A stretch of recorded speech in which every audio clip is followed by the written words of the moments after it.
आपण पहिला आपला माइक सेटअप करूया. कसा वाटतंय काय म्हणतोय. बरं, आपलं नाव आहे समीर आणि आज आपण काहीतरी नवीन ऐकणार आहोत. आपलं युट्यूब चॅनल आहे. युट्यूब चॅनलला आपल्या स्वतःसाठी प्रमोट करण्यासाठी आपण एक जोक सांगतो तुम्हाला. काय झालं, आपण लई गरीब परिस्थितीत होतो.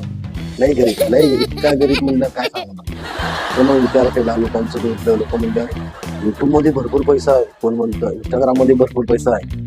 पण काही काही लोक म्हणले अरे त्याला छंद असायला पाहिजे रे. पहिला छंद असला तरच माणूस पुढे जातो. त्या आम्ही काय खोऱ्या पाठी घेऊन कामाला जाणार.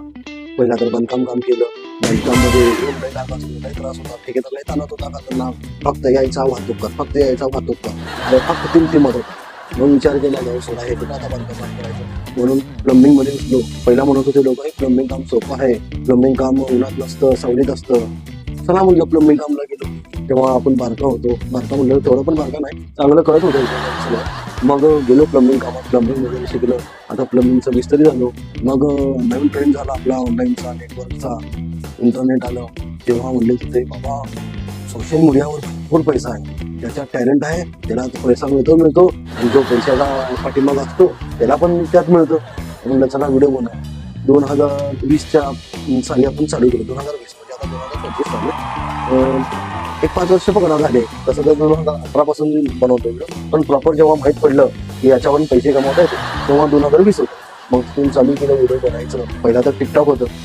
मग टिकटॉकवर व्हायचं व्हिडिओ कसे हिड्यासारखे, कुठं झोपायचं, कुठं काहीच करायचं, कुठं रडूनच गाणे म्हणायचं, कुठं ते हार्ट ब्रोकन जसं कुठल्या पोरीनं आपला मन तोडलाय आणि त्याच्यासाठी आपण काय तर बोलतोय आणि त्याच्यासाठी आपण काय तर फिलिंग करतो. हे तांब्या दिसत असेल का त्यात. बाजूला केलं. मग बनवला व्हिडिओ. अरे बनवत काय 4 चौघं आपली इज्जत करत होते. ते लोक ठेवली करायला.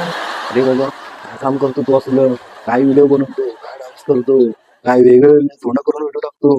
अरे बाबा म्हणलं आता ह्याचं कसं ऐकावं. मग त्याला म्हणलं बाबा मी माझं करतो, तू तुझं कर. तुला आवडत नाही तू बघू नको, मला आवडतंय मी करतो. कारण डोक्यात फक्त पैशाचा ना, गरीब परिस्थिती. चला म्हटलं मग करू.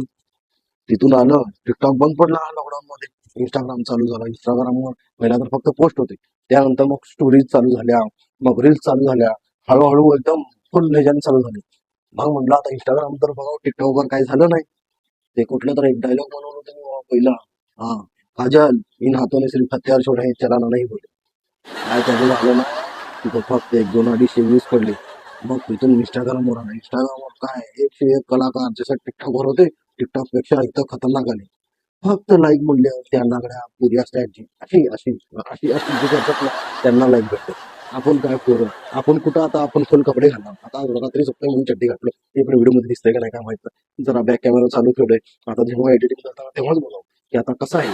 पण मग व्हिडिओ काढत आता 2025 आलं. आता सुद्धा काही झालं नाही. आणि आता बघूया पुढं कसं काय होतंय. तर जरा ऐकलं असेल पूर्ण तर सपोर्ट करा, मला सबस्क्राईब करा. एखादा कमेंट टाकून जावं चालतंय, त्यात काय नाही विषय. त्याला काय कमेंटला पैसे वगैरे पडत नाही. आणि सबस्क्राईब केलं तरी चालतंय. त्याला कुठं पैसे मागणार आहेत तुम्हाला. सबस्क्राईब केलं ह्याला 5 रुपये द्या, सबस्क्राईब केलं ह्याला 2 रुपये द्या, सबस्क्राईब केलं ह्याला 100 रुपये द्या. तसं काय नसतं. फ्रीमध्ये जा. लाईक करा, कमेंट करा, नाहीतर सबस्क्राईब करा, काय पण करा, सगळ्या फ्रीमध्ये आहे. आपल्याकडे कुठल्या पैशाला कुठल्या वस्तूला पैसा नाही. धन्यवाद. Good bye.